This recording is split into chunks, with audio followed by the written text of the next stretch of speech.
Welcome to episode 73 of the Permaculture PIMPcast, the only PIMPcast on planet Earth where we discuss permaculture, preparedness, and practical living. How you doing, son? Pretty good. I think you're giving some of those sniffles over to me, though. Yeah, I think I got a little touch of the sweet and sour sniffles. I just got off the phone with Seth Holhouse of Man in America. Man in America, and I was telling him, man, I'm a little bit sniffled up, man. So he was wondering, I think, why I was sounding so weird. All right, y'all, right off the bat, glad to be here, even though I may be a little bit under the weather for, it seems like almost a week now. Seems like I can't really shake. I've shaken this thing, but now it's like turned into whatever it was now into a regular cold. Yeah. And the whole sinus thing. And it's got my voice messed up, everything else. I got that Barry White thing going on. Can't get enough of your love, baby. Anyway, this episode brought to you by Two Old Crows Homestead.com. Turn that simp into a pimp. Bam! Here's what I found. What? Well, I don't even know what That's just happened. That's your thing. That shouldn't be me. Yeah, that's you. What on earth, y'all? There's been a lot of weird things going on around this place. Siri just turned on Dad's pocket. I don't know if that came through the mic at all. You know, that's funny because that same sort of thing happened in another podcast that I was just listening to. I don't even have that thing turned on, so I don't even know how that's possible. Okay, here's what I was going to tell you. TwoOldCrows.com. Look, y'all, they've been a sponsor from the day we began this thing, and I just found out today that I've been saying it all wrong. It's TwoOldCrowsHomestead.com, but somehow you've been putting it right. Yeah, in the description. What have you been saying? I've been saying TwoOldCrows.com, but it's TwoOldCrowsHomestead.com. So show them some love, y'all. And here's the only reason why I found out. When I was doing that butchery this weekend, which I'll talk about in a minute, one guy came up and says, "Hey, man, I'm trying to order soap, but these people ain't in business." I'm like, "What?" I'm pretty sure Shelly would have told me if they went out of business. Yeah. And our last order wouldn't have come in. yeah, I'm like, well, your mom orders soap from there all the time. I mean, yeah, I'm pretty doggone sure they're in business. And then I sent Shelly a message, and it turns out she's so sweet. She's like, yeah, you've been kind of saying it wrong this whole time, but people still find their way here. You know? Yeah, it's still linked down in the description. Yeah. So that's where you want to go, y'all. TwoOldCrows.com. Honestly, everything you hear us talk about on here, we actually use. This isn't one of those things where we're talking about products we don't use. In fact, if you hear me talk about an advertiser here, it's not because they solicited us, and which happens every single day. Yeah, every single day. I hate checking emails because there's constantly people trying to sell you stuff, and they're getting better at like disguising it. Yeah, you think it's? I'm thinking it's somebody trying to get with me about the podcast. Yeah. And it turns out it's some sleazy salesman trying to get in the front door. And the answer is always no, because if I don't use your stuff or if I didn't go to you, the answer is always going to be no. So it's never, don't think for a moment, folks, that we're peddling things for other people. Honestly, if I like the product, I guarantee you I went to them. They did not come to me. And it's because I knew it was working. That's exactly how we like I said, we get no shortage of people offering a lot of stuff and a lot of money to do these things, because we are the #1 farm pimp cast on the planet. Yep. There ain't another one out there. All right, y'all. Speaking of products out there, EMP Shield, they also sponsor this show. $50 off with promo code PERMA. And that micro is the shiznit. And with all the stuff going on in this world, just keep in mind with the EMP Shield, especially for your house, let's say an EMP never, ever, ever happens, which I pray and hope that it doesn't, but your #1 threat is always lightning. And their guarantee is, that's another advertiser. I went to them. They didn't come to me. I went to them and said, hey, are you interested in working with us? And the answer was yes. So anyway, $50 off with promo code PERMA. Also, Heaven's Harvest. That's a new one right here, y'all. Yeah, that is a new one. Yeah, Heaven's Harvest. I'm going to talk about that just briefly. So it's 10% off with anything you get from them with promo code PERMA, P-E-R-M-A. We're going to try to make that promo code for everybody we work with. And, until we try their food out, I wasn't going to talk about it. This is what we were kind of leaning into the last time. If the food wasn't on point, there wasn't going to be a deal with that. And as far as like food for like end times and stuff, it's really not that bad, especially if you have access to salt and cheese. Well, for some of the pasta dishes, I guess. Yeah, when you say it's not that bad, it's light years better than any other For sure. freeze-dried brand I've ever tried out there. Yeah. So, no, it's actually quite good when it comes to this. It just needs salt. And I understand that for certain people with health conditions, they got to be a little salt averse. Right. But once you add salt to that first one I hooked up, it was off. It was actually quite good for being a freeze-dried meal. Yeah. The gravy, I can't remember that first one we tried. Well, the last one we just tried was that pasta primavera. And that, I mean, the flavor isn't bad. You just have to add salt because they do make sure that they're not, killing people. Yeah, well, yeah, for certain appetites. Right. And that's why, first of all, if freeze-dried food is a luxury on so many different levels. Right. Now, one thing that I'm a big fan of when it comes to this outfit is that they have freeze-dried meat.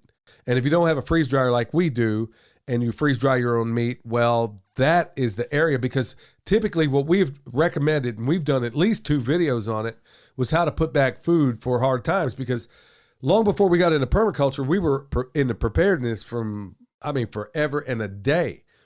And beans and rice, easy to get. But I'll tell you what, it's pretty doggone awesome when you can throw together something that, let's say, didn't come out of a can, it's freeze dried, and you keep all of its nutrition. For the most part, when you do it that way, it's already cooked, it's freeze-dried meat, you stick it into your beans and rice, or you can just get the whole doggone meal. But honestly, the number one thing I'm going to recommend to people, because I've been critical in the past, but then I realized, well, actually, let me back up a little bit. I've been critical of the survival seed companies in the past. Right. Now, that's not what they advertise. They talk about heirloom seeds. There's a big difference. They're not sitting here giving you ridiculous claims. They have heirloom seeds. Now, I'm not going to vouch for the seeds just yet because I haven't yet tried them out. So we're going to do that. But I have tried out the food, and it is good. So once again, 10% off with promo code PERMA. Go check them out. Also, if you need it, freeze dryers, we got those down below as well. Right off the bat, y'all, check out the Fountain app where you can tip a pimp. Man, I'll tell you here in a minute how I was in stitches this weekend. There's this little boy, man. His mom and dad were there. They were awesome, man. The whole family, man. And the mom and dad were some very, very, they looked very familiar to me. And it was funny. As I was talking to him, Meg from the Holler Homestead comes up and says, haven't we met before? And I said the same exact thing to them. Yeah. And they said they get it all the time. I don't know. I mean, they must be doppelgangers out there. But they have a little boy there, man, that had me in stitches. I was laughing. I was tired at the end of the day, but I laughed myself all the way home every time I thought about this video they sent me. And we're going to cover that a little bit later. But check it out. That Fountain app, you can tip a pimp if you want to. You can go over there and pay us in some sats, which is a derivation of Bitcoin. You can do it there, or you can also listen to all of your podcasts in there, and you could do like I do where you triple up the speed. So Fountain app is pretty handy. You can also tip like whatever podcast you're listening to. If you want to pay the podcast you're listening to directly, you can do it through Fountain app, through sats. Yeah, you can absolutely do that. All right, y'all, let's get right into it. So the tip of the day, and it applies right now. Tip of the day, if you can't find trees right now, we always recommend bare root trees. In fact, we just shot a video today, and it's going to come out probably tomorrow, I think. Right, tomorrow at 5. About bare root trees and stuff, and us planting them, showing you how to do it properly. Don't be impressed by these ones in the pot. And they are charging a doggone fortune right now for these ones that are in pots. I can't even get my head around what they are charging right now, which is really strange because I know their input cost didn't go up any more from the time they put that thing in there. Fertilizer. Well, yeah, it did. This past year it went up. Well, I don't think fertilizer. That's where all the costs for like nurseries and stuff come from. Is like the substrate and fertilizer. I'm not sure how much fertilizer they're actually putting in this thing after it was already started. But you're telling me this 3-year-old tree should cost $65 to $70? Oh no, I'm not buying that. So no, they probably bought it for.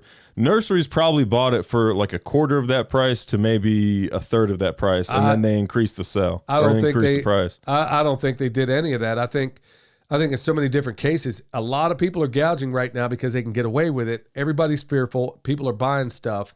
But look, I'm going to show you a way around some of that. No, so when I worked for that landscape company, we would get a 60% discount, and they were still making a profit off of it. I'm telling you, this is how nurseries work. Like, this is what you're getting. It's just that. You're paying for like they buy it for like a quarter of the price. Most of the price is not the plant itself. It's the fertilizer, like in the time that's put into the plant. That's where most of the cost comes from at the beginning. And then the nursery buys it wholesale, and then they increase the price an insane amount. How else would you give landscape companies 60% discounts and they're not buying in bulk? Yeah, that's what I'm talking about. Is that in this particular case where it's a 3-year-old tree that's been sitting out there for 2 years, I mean, I'm assuming that many of them might have actually, I know a lot of them because I know people that actually run this nursery down the road here. They buy it in bulk. They take it. A lot of times they get them as bare roots and they put them in pots. They'll take a tree, stick that bad boy in a 5-gallon pot, a tree that costs them next to nothing. Yeah. So the prices right now are insane. But here's one way to get around it. And some folks, I guess, in nurseries ain't going to like this, but hey, y'all are listening to the PIMPcast, so I'm going to tell you all the tricks out there. You can get a lot of bare roots. William just picked up some this last Saturday while I was down there doing a butchery. And how much were those trees? Well, it depended on what you were getting, but they were like very cheap. Like, I bought a bunch of white oaks for $3 a piece. I got a bunch of other fruit varieties, and none of them were more than, I don't think any of them were $20, but none of them were definitely more than $20. Yeah, and they were bare root. Now, here's the advantage. When you take a bare root tree and you bring it home, don't be impressed with these giant things in pots. We've said this numerous times that when you bring home a bare root, it's going to seem a lot smaller, but it will adapt itself to your soil that much faster. And most people are going to look at it and think, I don't want that. It's not, it's a bare root, it's tiny or whatever. It's going to catch up to that potted tree in no time at all. And it's going to be better structured because you're going to get more of those micro roots. And it's so small that it still hasn't established itself. How many of those pots did you buy that are already root bound in there? They're no good. So it's not exactly the best thing in the world. So that's your tip of the day. And check this out. You can find some good ones, believe it or not, on Craigslist and Etsy. Yeah. You can save a lot of money, especially if you're getting nitrogen fixers. I mean, you got nitrogen fixers out there that I think we were getting them for like $3. Go try to buy some in that nursery that's over at Marshall right now. Yeah. They wanted, like for a, what was it, a red bud or something? Well, forgive me. Yeah, I'll cover this. The red buds that I just got at the Plants for Everyone sale, I think they were $2.50 a piece. They weren't really much at all, but if you go and get like a potted red bud, hey Dad, that cough button doesn't work on my mic. They can't hear nothing over there. Yeah. I had the mic. Anyway, yeah, you're going to be paying a red bud is a very pretty tree, and it's usually used as an ornamental.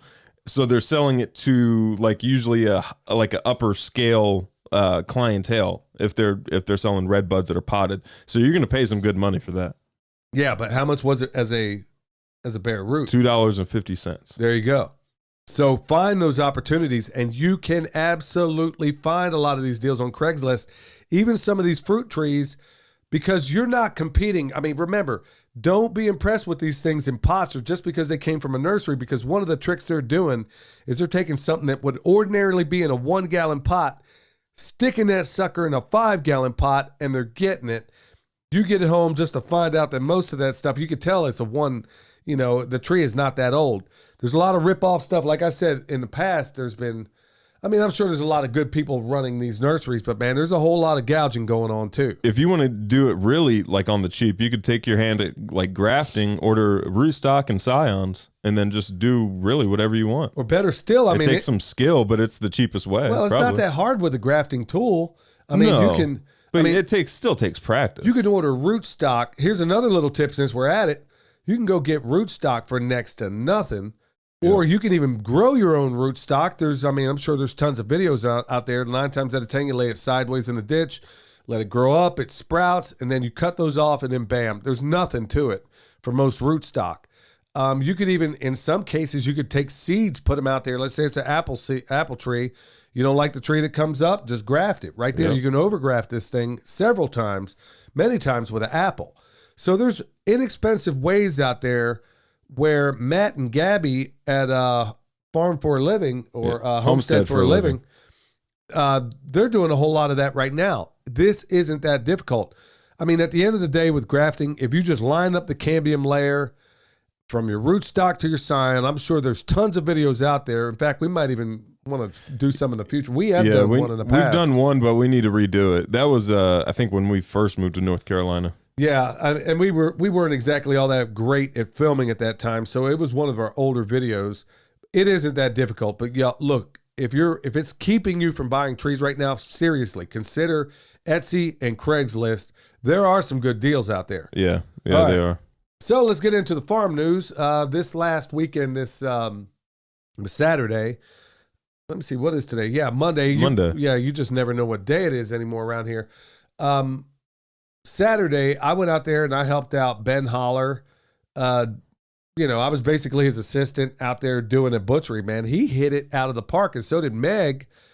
Those two, I know Ben, it was his first time teaching pig butchery, but he knows everything he needs to know. I mean, he was excellent, thorough in so many different ways. He knocked it out of the park, y'all. He did a wonderful job. And if you're upset that you missed that one, we got one coming up real soon. It's going to be with Jason from Sow the Land. We're going to be doing it on his property. Cool thing about when you sign up for that is that you are going to get the electronic version of that along with a PDF where it's color copies of every single step. That's one downside of when you do a lot of these courses is that if there is a downside, because chances are you just drank from a fire hose unless you've processed animals before. The problem is you leave there, you go home, and if you don't do it immediately, like Two Old Crows Homestead. Homestead.com, they got home from our butchery, had to deal with a pig. So that's one cool thing that's going to be coming up. So that's going to be in the end of April and then the beginning of May. We're going to leave, or can we leave that down below as well? Yeah, that was linked in the past couple episodes too, I think. Okay, yeah. So if you want to go out there, this is going to, I'll be honest with y'all, that event and one other is going to be the last thing we do this year. Probably no more speaking events or anything else. So the last time to catch us is going to be probably at this butchery and then one other event after that, which we'll talk about here in a minute. So today, your mom and I took a little time off, went to the park, took that little bottle baby with us. Yeah, Mom told me about that. You had to bring that lamb into every store you guys went into? No, I walked in to go get my concealed carry license picked up. And they brought the lamb inside the sheriff's office. And he pooped in the sheriff's office. So there was that. And I still got to go pick up my permit. Yeah, well, he did good. I mean, he's a good little sheepy. I mean, instead of her worrying about him the whole time, I said, look, just go ahead and bring him. So we ended up getting something to eat out in Marshall, which is a town nearby. And then we were hanging out at that little park by the river. Next thing you know, man, y'all want to talk about a way to build community. Man, just bring a baby sheep out there, man. These kids were coming from everywhere. In fact, I made a little short for Patreon as far as, man, you want a surefire way to build community? Next thing you know, we're talking to this one lady and her 3 kids, or one of them was her kids. The other 2 were friends. They're on spring break, which seemed, I'm like, spring break? And they're from, where'd she say, Maryland. And they got basically a home down here. And I'm like, who's on spring break in the beginning of March? Well, apparently they are in Maryland. Anyway, talk to this lady and, her kids. Man, you talk about every little kid and everybody else. They saw that little sheep over there. Everybody's wanting to hug him. He's cute. Yeah, and then they wanted to feed him. So, we had the bottle out there. So let these folks feed him. But honestly, it built a little bit of community. So, folks, if you're having a hard time, go get yourself a sheep. Go out there, go to a park, and you'd be shocked at who shows up when it comes to doing any of this stuff. It was really cool to see people not playing on their phone. Right. Yeah. They were actually out there. We were talking to these people. They were talking to us, learned a lot about them. And I think they came from a more leftist kind of part of the tradition. I'm pretty sure that's what it was. And it was just a really good time with these folks. Told them about the podcast, told them about what they do. And considering how far left as they probably were, they're probably going to listen one time or watch one video and your mom said, I think they're going to be done after that. Yeah. Dad, I just realized we're wearing the same doggone shirt. We look like Twinkies up in here. Well, nobody's watching unless you're seeing us on YouTube right now, which, by the way, we have a YouTube channel. This is airing there as well. And if you see me leaking out over all of my body, like my eyes, my nose, all that stuff right now, we do it live, and it is what it is. It's under the name Permaculture PIMPcast. There you go. You can check us out there, y'all. Go ahead and sign up. I also want to point out that, William, go ahead and take it away for a sec. Yeah, so you can check us out on the YouTube channel, the Permaculture PIMPcast. Dad's got to blow his nose real quick. Other farm news is that some of those white oaks that we got at the Plants for Everyone sale, those are going to be used in the the silvopasture area. So that's going to turn into like long-term lumber. Maybe lumber. It's white oak. Yeah, but it's something that'll be around for my great grandkids or something like that. I mean, depending on how things shake out, that's, some of these trees you don't necessarily see something. It may not even happen in your lifetime, but that's why we do this stuff. So it lasts for generations. It lasts for a long, long time. Right. One last time I said, one of the last times you're going to see us, y'all, for this year, at least at a speaking event, is going to be in April 15th. I want to make sure I point this out because I know a lot of people are wondering, hey, what new events are coming up? Well, April 15th is going to be the Farm Where You Live gathering, and that's going to be in Asheville, which isn't far away from here. And look, if you sign up right now, we're going to link that one down below also, 10% off with promo code PERMA. And so get over there, get your tickets now. Yep. It's filling up quick, and you want to get over there and make sure you get a seat at the table because Joel Salatin's going to be there, y'all. The polyface pimp daddy himself, he's going to be there. We'll be there. William's going to be teaching. I'll be teaching. Well, my class is apparently sold out. No, I don't know if it's sold out, but apparently it was filling up quite fast. So that's cool. Yeah. What are you teaching? I'm basically teaching homestead security, which, these days I'm uniquely capable of teaching something like that. So, in fact, we've talked about it a great deal, even on this, on the YouTube chat. Well, we talked about it on the PIMPcast, but we also talked about it in the YouTube. In fact, it's our most popular video. And so we're going to be there. Jason from Sow the Land is going to be there. The same guy we're going to be doing the butchery course with. Let's see who else. Jill Reagan. She's going to be there. From Whispering Willow Farm.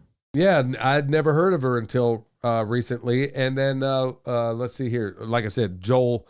I don't know that anybody else should be worthy of being at the same, sharing the stage with Joel, but he's going to be there. And Justin Rhodes, he'll be there. And I think you could probably talk into the event coordinators over there, Josh and Megan, and see if we can have a straight up MMA homestead beatdown between me and Justin. Let's see if we can. Let's see if... I was wondering let's sell some tickets. Yeah. Okay, so all those YouTube celebrities like Jake Paul and all them, let's do the homestead version. Let's set up some hay bales. Oh, man. I actually thought of that. Man, I that thought would about be it just funny. a moment ago. I was like, man, what if we had like a MMA homestead beatdown, man, where we could raise all this money for charity? Yep. How cool would Vets that for be? Child Rescue. Yeah, there you go. Every dime could go to Vets for Child Rescue. It just occurred to me right now. So if we had I don't know if it'd be boxing gloves or MMA gloves, but the first one to either tap out or get knocked out between me and Justin.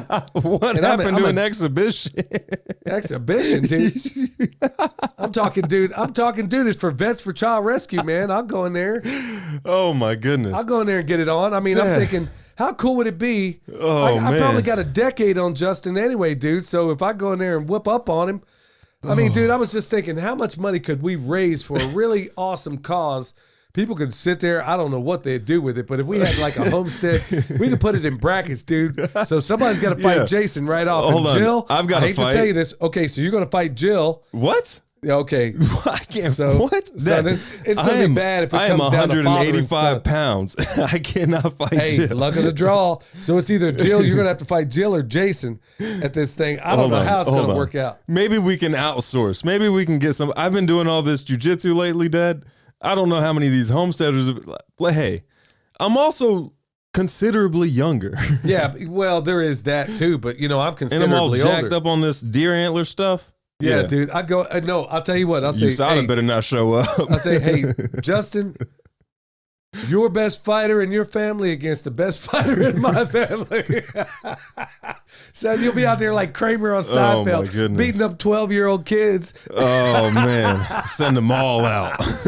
No, dude. I mean, yeah, you get all 5 of them or however many they got. Oh, man. I was just thinking, dude, how much money could you raise, seriously, though, if you were to have, I mean, like Joel come out there. Like millions, really. Because look at what's already happening with these. We could literally raise millions for Vets for Child Rescue.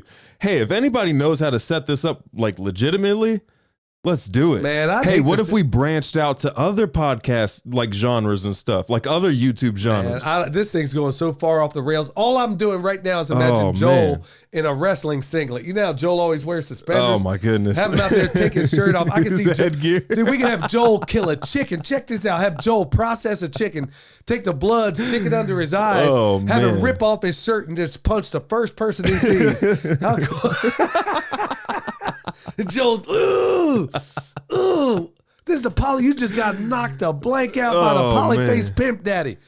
Man, this thing went so far off the rails, but I'm sitting here. It occurred to me, man, you know how much money we could possibly raise if we had a grudge match out there with Justin and Joel or me and, man, I'd hate there ain't no way I'd put a hand to Joel, but yeah, man, how cool would that be? On earth? Jason wins the whole doggone thing. He comes out there, goes straight monkey kung fu on everybody. My stomach hurts. Man, he could drop kick Jill right up out of the ring. What did Jill do? Man, hey, she signed up for this. Hey, if you're a speaker at this conference, you just got signed up for a Homestead beatdown. Hold on, what if we did like signups from the crowd? Man, I don't know, man. This thing could get way off but it would be hilarious, man. Hey, hold on. Here's what you got to do. Okay. Sign up from the crowd. You get like depending on who you fight, determines how much you have to pay. And if you win, you get your money back. If you lose, it goes straight to Vets for Child Rescue or medical bills. That would be cool, man. If nothing else, have pugil sticks and maybe a helmet on. I mean, I don't even, dude, this thing's went so far off the rails. Megan and Josh are probably sitting there with their jaws just slacked right now. Oh, man. What did they just do? They just hijacked the whole doggone event. Hey, you're going to have to come and find out to see if we did it. No. Yeah, show up to this event, y'all. You're going to be glad you did. 10% off with promo code PERMA. Before we get into Pastor Lon, y'all, be sure you go and check this thing out. Sign up, get that 10% off. You're going to be so glad you did. With that said, we're going to move on into my pastor, the homesteading pastor. Hello, everyone. It's Pastor Lon. I got a verse of scripture I want to share with you today. It's in Matthew chapter 24, verse 36. It says, "But of that day and hour knoweth no man, no, not the angels of heaven, but my Father only." God the Father is the only one that knows when his son Jesus is coming back to rapture the church away. It says even the angels in heaven don't know. So when you listen and hear all these false prophets out there in the land today prophesying that Jesus is coming back on such and such day, don't believe them because they don't know what they're speaking about. My advice to you is this: just be ready. You don't know today nor the hour, neither do I, but we know we need to be ready. So I encourage you to be ready, and I'll leave you with this quote. We ought to be living as if Jesus died yesterday, rose this morning, and is coming back this evening. Well, amen to all that, Pastor Lon. Yeah. Wow. Yeah, I mean, there may be some, as far as this rapture thing goes, I'm sure there's a number of, man, it's amazing how contentious that topic is, whether it's pre, mid, post, or even at all. Son, I thought you were going to go to break a minute ago. It's like no, we got to do the transition. Okay, I thought we were going to go straight into the good news, Dad, we got to make these. All right, well, okay, I guess I got a little bit ahead of the gun there. We'll see y'all in a second.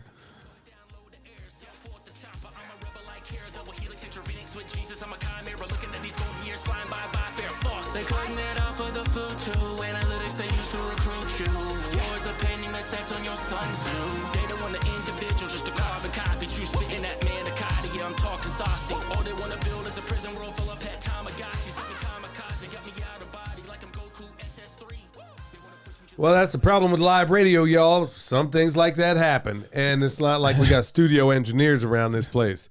So yeah, it's a little bit different from radio, but it is what it is. All right, y'all. So good news, bad news section. If you just tuned in, for every one bad news item, we give you 2 good. So how about that? All right, we'll start with the bad, as always. Biden regime surrenders U.S. sovereignty to the World Health Organization. No more medical freedom, especially during a health emergency. Check this out, y'all. I mean, this is like a gut punch, but really, is anybody surprised at this point? It reads basically, the Biden regime this week just affirmed its commitment to what it described as, quote, legally binding accords that grants the World Health Organization total control over the United States every single time there's a pandemic.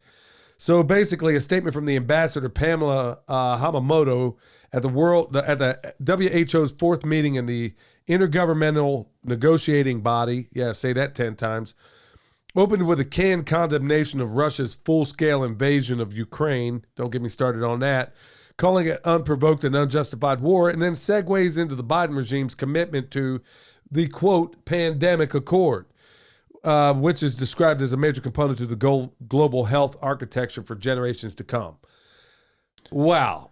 Well, there's a surprisingly and shockingly easy solution to this.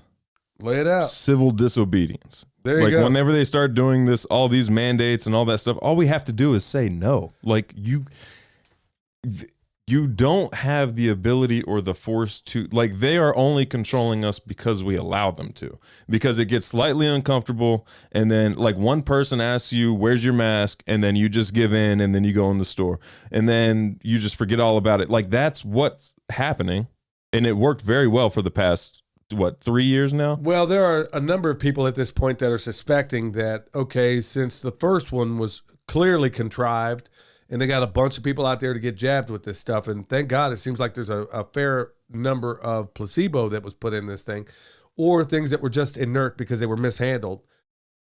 A lot of people are saying, okay, they're not going to fall for the next one. Well, who's to say this next one isn't yet another contrived thing?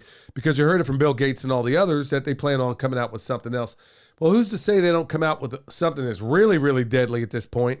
Which, by the way, COVID had a 99.9% recovery rate, which to this day, I don't understand why anybody didn't consider that. So they come out with a real one. And now all of a sudden, the draconian, and I know that's the most overused word in the last couple of years, is draconian. Everything's draconian, even though people don't even know the denotative origins of that thing. Point being, they come out with a real one, and then they're nabbing people off the street. Who even knows? It got so unbelievable this last time, and people so willingly fell for it, that I'm not so sure you're going to have as much kickback as you can. I mean, let's not even forget that you had that polecat, Sean Hannity, and for those of you that think that guy is legit, got news for you. He wears a CIA lapel pin, or used to anyway. If anybody was wondering what a simp was, there he is. Yeah, you talk about putting somebody in a boxing ring, dude. I put Hannity through a 5-minute flurry of fist, along with all those other polecats over there. Not only at Fox News, but MSNBC, CNN, all of them. They're all a bunch of Operation Mockingbird liars. That's exactly what they are for the most part. And then all of them going out there, even though they themselves, if they even took the thing, probably took a placebo and went out there and encouraged everybody else to do all this. So I think when people realize the full extent of what's going on here, I think there's going to be a lot of retribution for some of these people. But at the end of the day, how on earth can we... it needs to be ratified by the Senate for it to be binding. So I'm not even sure how this is even slightly legal. I'm not going to spend too much time on that, y'all, because as you know, this whole thing can get off the rails the second I start talking about some of these idiots out there, and mostly in the government. All right, check this one out. This is good news, if you ask me. Top docs question the need to medicate millions of ADHD kids. And the question in this article is, what if the scientific consensus is wrong? Well, have you heard of sports? Put them in sports. Wear them out. Like even Joe Rogan said. Joe Rogan, what did he say? He says, yeah, my dog has ADHD. He needs to go for a run. Yeah. I mean, I'm like, okay, if more of these kids were fired up into something, whether it's sports, instead of playing on an iPad all day Yep. or something like that, you know, that was one of the things I was like, okay, for example, this butchery I did this weekend. You look at the holler boys out there. Mm-hmm. I mean, all of Betamax kids. You give them, I gave them some rope. I gave them, honestly, these kids are so inventive. They've raised an entire tribe of autodidacts that you give them rope, and it was like some of that survivor cord. Yeah. You can tell with these kids that like there's the wheels are turning. Like Yes, they're you can see their eyes. out. You can see their eyes going like, I gave them some of that survival cord, and it was like I just gave them, it was like I would give the normal, regular, everyday kid a brand new iPad right out of the box. Yeah. And then you could see their heads going. You could see what they're doing. I showed them how to make a Swiss seat. That's what I'm getting at.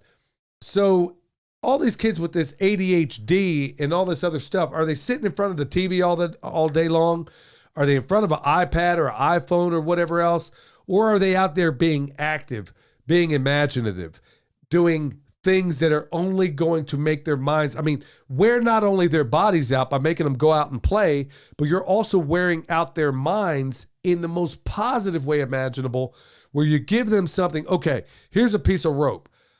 I'm going to show you how to tie some knots. And then with this series of knots, I want you to make a harness.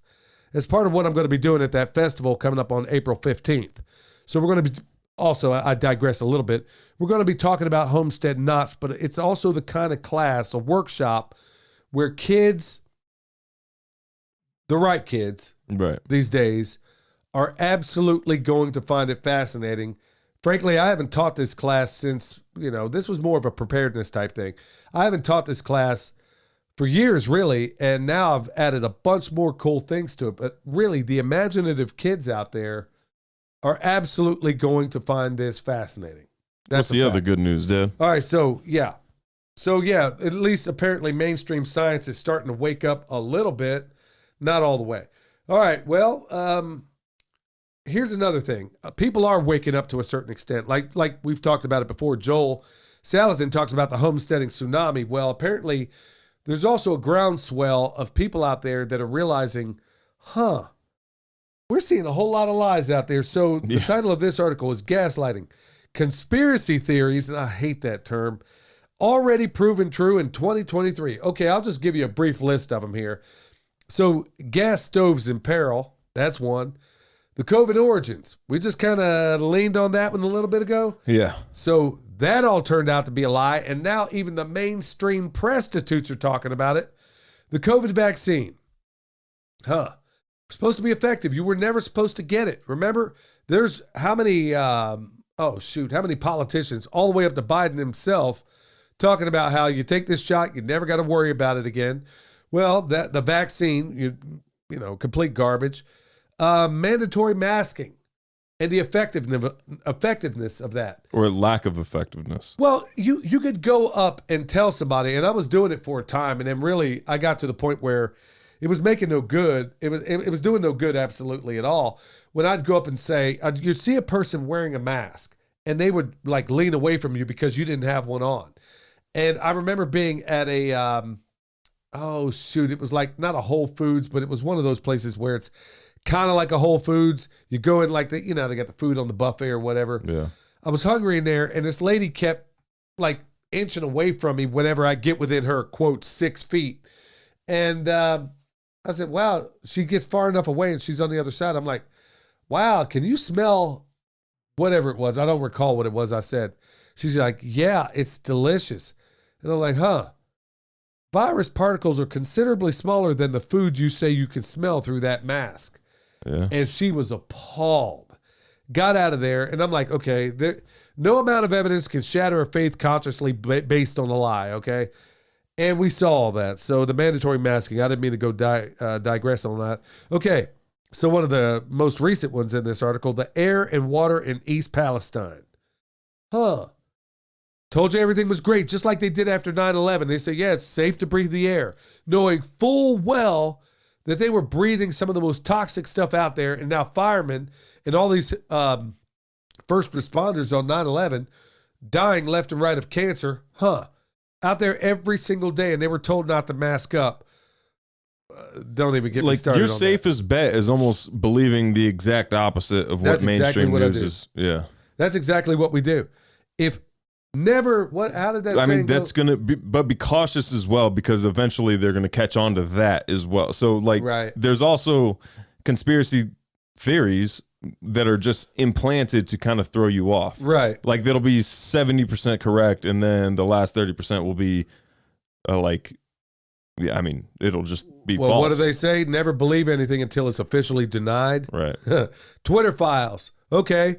So what are we finding out throughout all that? I mean, you can go out and look at these, and then the gaslighting continues. I mean, really, the Twitter files, all these things. You can call them fires. Yeah, fires. Yeah, that's what it. I mean, think about, and we talked about it briefly on the last one. I heard Dr. Malone with Man in America, Seth, talking about how, and I kind of got into it the last program, where that guy, that little fruitcake they had in the diner up there where he was. The Pfizer guy. Yeah, the Pfizer guy. They literally erased that dude and everything about him from the internet in like no time at all.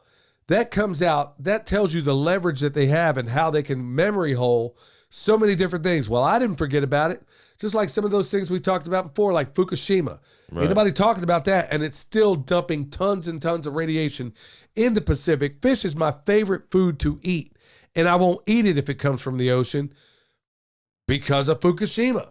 Yeah. Every single tuna they pulled out of there has been irradiated, last reports I knew, and nobody's talking about that. I can't eat tuna anymore. I mean, dude, don't even get me started. I mean, all this stuff happens. They gaslight you. They lie to you. And still, it's like no matter how many times they lie, it reminds me of that guy. That Well, people are waking up, Dad. Well, yeah, not fast enough. It was like that Russian defector.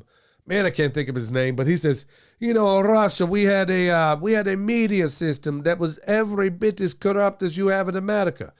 The only difference is nobody in Russia believed him.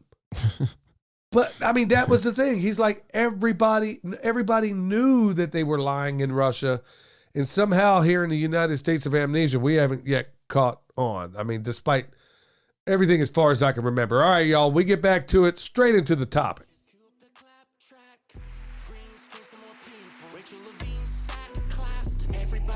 Up about Elon, buying Twitter like he gon' save us. Left and right, squabbling while he got chips for your heads, calling him courageous. No bueno, I answer to no one, start calling me NATO. Digital cheese on the way though. Get you a bowl of Alfredo. It's a woke summer, I need another booster. Before I hit the beach, BLM on my koozie. All right, now we're getting back into the main topic, which is stereotypes are, well, Dad's obviously blowing his nose right now, but stereotypes are necessary, right? Well, the only people know that are the ones watching on YouTube. Nobody else knows. They just know I'm not here. Well, hey, there's about to be a whole flood of people going to the YouTube. Well, nothing else. Go there and sign up and play it. It's going to help us out. Okay, stereotypes are normal. I was going to do an entire program on this. We went a little long in the other segments, but hey, it is, in the words of a ghetto philosopher, it do what it do, baby. Anyway, we've been taught forever and a day that stereotyping is wrong. Let me just kind of rewire your brain about some of this. You stereotype, I stereotype, everybody you know, if they are walking around, they stereotype every single thing you do every day. Now, somehow, just like we've been told about some of the media, everybody said, oh, it's wrong to stereotype. No, it is a normal function to stereotype. I'll give you an example. I'm sitting in a chair right now. If I didn't first stereotype and think for a moment that, you know, this chair, did I examine it and say, okay, oh, let's look at the construction here. Oh, do you think it'll hold my weight? What if I lean this way on here? Will it fall over? No, you don't do that. When you get in your car, you turn the key. You don't lift up the hood and examine the whole thing. Well, some might. We've had some vehicles like that. Yeah, well, yeah, you might, but generally you don't. You sit down to eat a meal if it's put in front of you. You don't go back into the kitchen, go inspect everybody out there, and then look at all the food that they used, the origins of it, all that. No, in every single thing I just cited there, you stereotype. That is normal. despite what everybody else, if you didn't stereotype, life would be impossible for you. If you examined every little thing. Now, I've said all that to say this. When it comes to animals, you are going to stereotype about certain things. Let's say a breed has a certain proclivity, or it's been known to not do so well in the heat or so well in the cold. Plants, same exact thing out there. Right. So if you didn't stereotype what goes into that guild, you would never get it done. You have to assume certain things and about the qualities of certain things. But let me get down to brass tacks, because it kind of, excuse me, y'all, very poor form. Sorry about that. It's just still under the weather.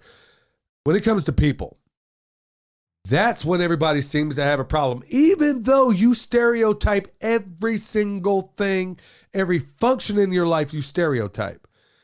You have to. It is a natural function of your brain to compartmentalize. So, is it wrong of you to stereotype people? No, I don't think so. I mean, it depends on what kind of stereotype it is. I would say that. Like, some of them are just flat out, like, you're just trying to be rude. But other stereotypes, I mean, it's pretty on point, pretty accurate. Some of the stereotypes, okay. This kind of goes on the heels of what we were talking last week. Now, some of these stereotypes are funny. Comedians had, forever and a day. Okay, if it weren't somewhat rooted in a little bit of truth, it wouldn't even be funny for a lot of comedians out there. But, for years when I was a kid, Mexicans and Chevys, okay, that was a stereotype. Yeah. But it was typical. Where I grew up, most Mexicans were driving Chevys.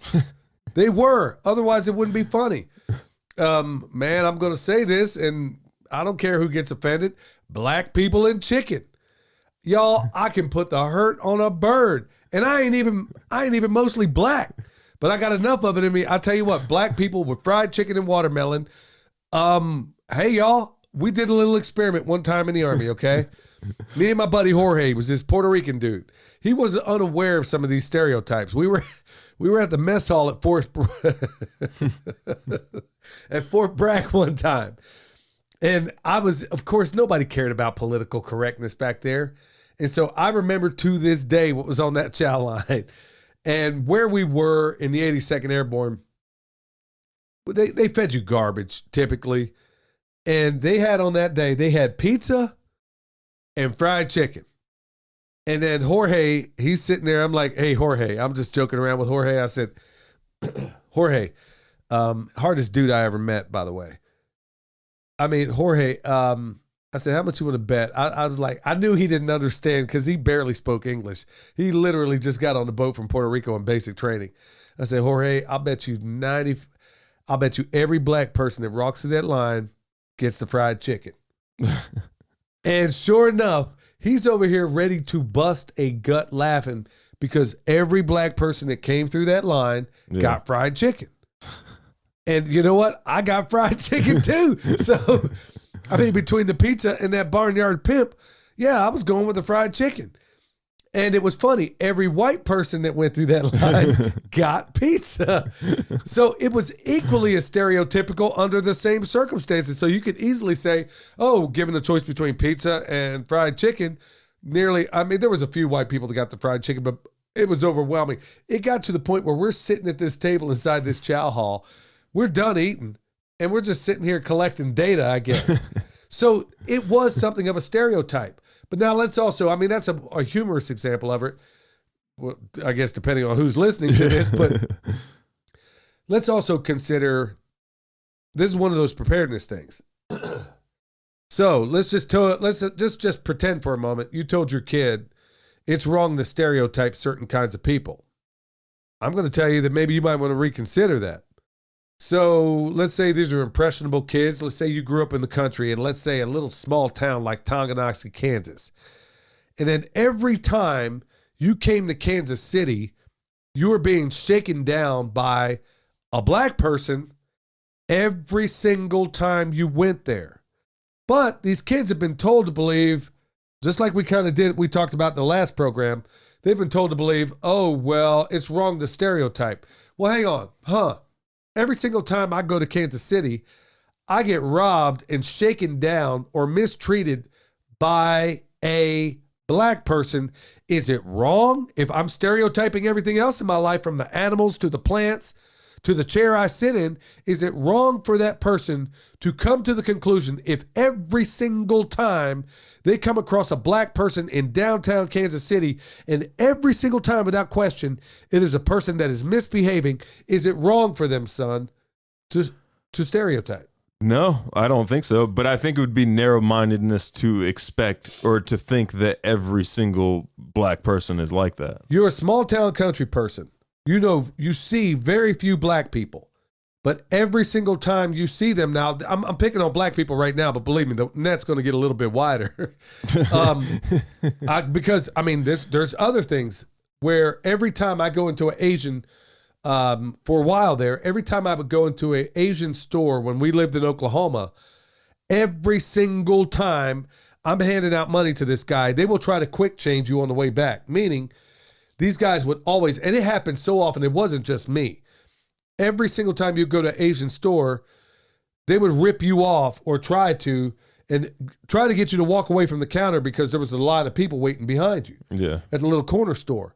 Now, if it happened once, okay, yeah, that's an off thing. Happens twice, but when it happens just about every single time, they short you some money. And I'm like, okay, I understand we got a language barrier here, but numbers are universal, Jack. Yeah.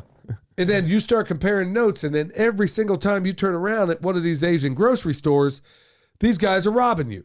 So is it wrong for me to conclude that every single time I go in an Asian grocery store, these guys are going to be pulling a fast one? No, and also, like, let me look around the store for a minute. This isn't even in English. It's going to take me a minute to figure out what's what on the shelves. Don't be pestering me every 5 seconds trying to hurry me up through the store. Well, part of that, I think, was trying to get you to leave your money at that register. So I'm saying, I mean, this is not only a permaculture principle, because it is. You should stereotype, but it's also a social thing as well as a preparedness thing. If you find a group of people, and for some people it may be white folks, for some people it may be black folks, it may be Asian folks. There's a whole lot of stereotypes where I grew up in Oklahoma regarding Native Americans. A lot of those stereotypes were absolutely true. I'm not part Native American. The Asian though, the Asian part, like, Asians are the most stereotypical amongst themselves. I know saying Asian is a huge, category, but like, just the amount of hatred from what you would think, like, Americans would think, like, oh, those countries are right next to each other, they probably get along. Yeah. Like, first of all, they know which one is which immediately, and they absolutely, like, hate some of these other ones. Well, it can very well be the case, but going back to the stereotypes as it pertains to people, use your own experience to be a guide. This telling kids, I think it's a horrendous mistake, because if every single time I go to a certain area and it's a certain type of person, go listen to some of the inside takes from Jesse Jackson, for crying out loud, because he was on record saying every time he's looking to get sticked up or get held up, it's always coming from a black person. So if you're likely to run into that, you might want to stereotype to a certain extent. Or if you're going to go across this town, and let's say there's a lot of militant Muslims over there, and that sort of thing happens too. Places up in Michigan, Minnesota, Mall of America, right? A lot of that stuff goes on up there. For a preparedness point of view, it is not wrong for you to stereotype if you're going into I could go to a place outside of Tulsa, Oklahoma, where the only time I ever seen the Klan in my life was up near Tulsa, Oklahoma. And, so if I go to that area and the experience I experienced was running into the Klan with the whole hood and everything else, am I going to be a little leery of the white people that live near that place in Tulsa? Yeah. Probably. So look, I'm throwing this all the way around. So if you find yourself, there are places in Southeast Oklahoma, good night, man. I mean, you ask 9 out of 10 people who the president is, they'll tell you Jefferson Davis. You can go to Falk, Arkansas. Yeah, there's a lot Yeah. of there's little enclaves like that. There was a swastika in Tonganoxie on the way to your uncle's house, going up the hill. So you have these, and then yes, there was some real big pockets of bigotry and racism and whatever else is going on. They could be separatists, whatever the case may be. But if you know you're going to encounter whatever it is in a certain place, it is not wrong to stereotype.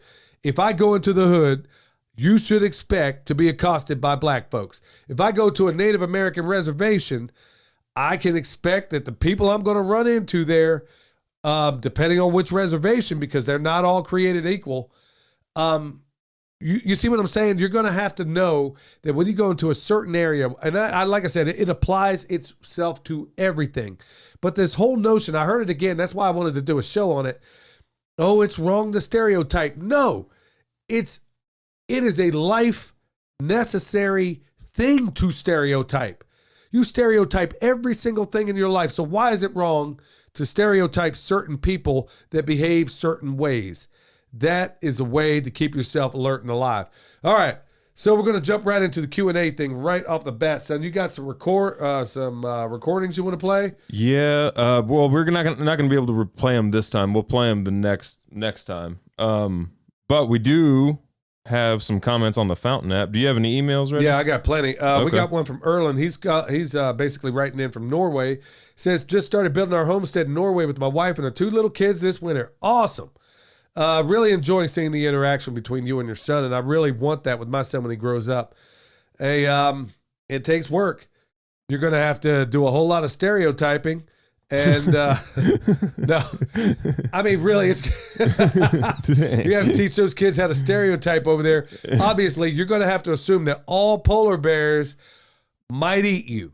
That is stereotyping. Yeah, so you that assume all of them are hungry. yeah, there you go. So hey, thank you so much for getting with us there. I got one from Tom Bombadil, maybe. Hi, Billy. Tom Bombadil? Maybe one of the two. I don't know. There's no punctuation in these names, which is, I mean, I understand you really can't. Hi, Billy and William. Love the show. I'm interested in going into the electrical trade, but also want to go deeper into the permaculture lifestyle. Billy, I'm curious what influence your electrical education has had in your permaculture practice, and if you would recommend such a path. #tip a pimp.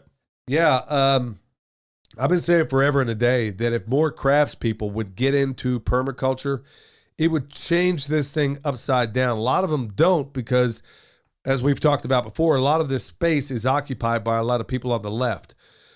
Frankly, a whole lot of people in construction also, and this is a stereotype. It is. A lot of the people I know in the electrical trade, they want to live what they think is the American dream. And for them, a lot of them, that means getting a couple of cars they can't afford, houses they can't afford, getting divorced a couple of times because they work too much or work too little, whatever the case may be. And the way all that translated into way I do electric work is, a lot of this is translated over into how we do our fencing out here in terms of our electric thing. And also it told me, I know this skill and I know my craft, but it also told me that this is not where, when I was a child, when I was growing up, I never said I wanted to be a craftsman. It's cool to have, but honestly, permaculture is my passion. So yeah, I use it every single day in some capacity or another. There's always facets of it that you can apply into what you're doing, but yeah, it absolutely gets used every single day. Got one from DJ. Wear dry shod boots. We were talking about those boots last. He's tried them all, and he really likes dry shod. You have a pair, don't you? I don't believe so. I had a pair, and they tore at the front of the ankle. Josh from Farm Where You Live. Yeah. He broke out some of those other boots you were talking about last Tingly? week. Yeah. He had some right there. Showed them to me. Wow. And he's like, yeah, you might want to check them out. These things are really good boots. So I might have to, I'm going to try these dry shots again and I'll get some tinglies too. But that just, I don't like that name, man. It just sounds like something a couple of fruitcakes in the middle of Asheville would be wearing. I got one from Strider47. Avoid unnecessary complexity. Follow the recipe, click the boost button, type #tip a pimp, click boost, watch your permaculture relationships grow. Appreciate this episode, fellas. Keep up the great work. That's what I'm talking about. Thank you so much. That's awesome. Thank Always you. love hearing from Strider. Got one from here from Cray Bills, or I'm sorry, Billy and Greg. Sorry, we planted trees just a few weeks ago in a hard clay. When we set about adding bulbs today, we found oodles of worms and castings under the cardboard.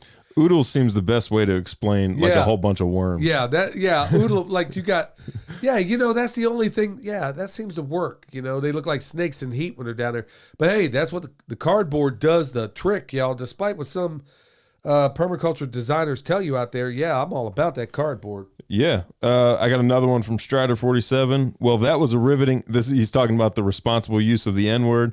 He said, well, that was a riveting episode. Here I figured it'd be all about nitrogen. I guess pimp's gonna pimp. Hashtag I'll be dang. Hashtag tip a pimp. Dude, that is very, very clever. And then he said hashtag Palpatine, do it. Do it. Do it. That's what I'm talking about.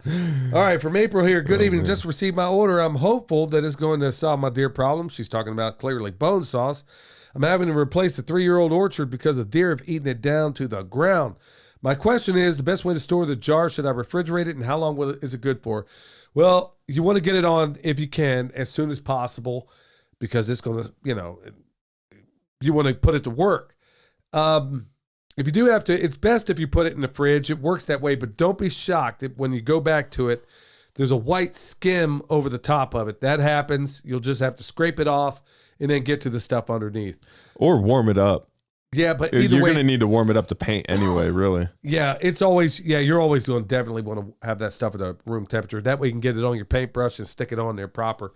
But yeah, this stuff lasts forever and a day, but it's going to be best in your orchard and preferably not in your refrigerator unless you just have to. Got one from Yahweh's Farmstead. Great episode. Thank you. God bless. That's from the Vaccine Police with Christopher Key. Oh, cool. Yeah. Yeah. There's a lot of good stuff right there. All right, so we got one from Marilyn. She was talking about an emergency colostrum recipe, and I'll just kind of throw it out here. It's a pint of whole milk, 1 whole egg, teaspoon of white Caro syrup or raw honey. I think I would forego the Caro for a bunch of reasons. 1/8 teaspoon of human neonatal liquid vitamins, or if possible, cod liver oil. And then, of course, there's a whole gallon of milk, evaporated milk, buttermilk. Apparently this thing's been going on. I've had goats since 1978, and it seems like this has worked out really, really well. Wow. I know Ted and Austin Brower over at Health Masters. What's the name of their podcast? The Ted and Austin Brower Show, I guess. Yeah. They have a human formula like for milk, because they had that shortage that happened this past year on formula. They had one that they put out. Apparently they had been using it for a while. Got a comment from Po Boy. Hashtag tip a pimp for speaking the truth. Talking about the responsible use of the N-word, episode 72. Yeah, no doubt about that. We got one from Justin G. Could you guys give some in-depth advice on options for raising chickens and chicks with little or no commercial feed, particularly on small suburban lots in a colder region? They're living in Massachusetts, or they call it Marksachusets on a half acre. Wow. Man, it's a shame because it's so beautiful back there. Well, we have how much of an acre? They said 1/8 of an acre? Half an acre. Half an acre? Oh, so you could do the full-blown chicken tractor on steroids. I was going to say you could do the urban chicken tractor. I mean, you might be able to do the full-blown chicken tractor on steroids. I don't know how much stuff is on your half an acre. Or you could do the urban chicken tractor on steroids that Jeff Lawton created. I mean, he created both of them, but Eric Sider has is it a playlist? Imagine he's got a playlist by now, but check out Eric Sider's YouTube channel. We should spell his name Seider. Yeah. ERICSEIDER. Well, I'm sure he knew how to spell Eric, son. Just in case. Yeah. It's with a C, not a K. Yeah, it could be one of those, different, like Jackson with 4 X's in there, No. Yeah. So one of those things. So it could be Eric with 5 C's in there. So with little or no commercial feed, we're going to always talk about the chicken tractor on steroids will definitely work up there in Massachusetts. I call it that because when I worked up there one time, I could not believe that people could be taxed so much on a paycheck. Yeah. I never I was like, okay, I don't care what you're paying up here. It's not what you pay me on the check. It's what I'm taking home. And at the time, I think I was making $80 an hour where I was working. And honestly, I would have been better working in Texas for less than half that. I mean, so yeah, I'd first of all get out of Massachusetts and probably find some place where they're not killing you on taxes. I've never seen anything like it.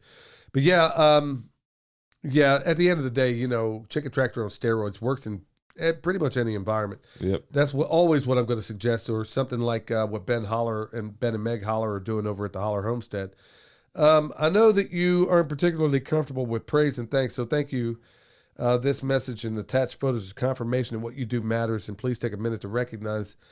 So basically they got pictures over here of, and it's like hashtag tip a pimp. So, what are the pictures? Yeah, of? so attached is a picture of my first attempt at the 18-day compost pile, and a few birds that wouldn't be here without your videos. So, yeah, wow. So I mean, the rest of you guys can't see it. I wish we could show you here, but there's that. That's cool. And then some of the birds going around. So yeah, it's always a joy to see that kind of stuff. And thank you for the kind words. Yep. Yeah, I'm nobody special, y'all. So I do always thank you for your kind words, and thank you everybody for reaching out. We got there's so much more I wanted to cover here, especially some of the people that I met at that butchery. But I really want to get to this little boy. We got an audio recording that we're not even going to cover right now, that we're going to do it the next time. So, y'all, thank you so much for checking us out. Until next time, stay alert. Stay alive.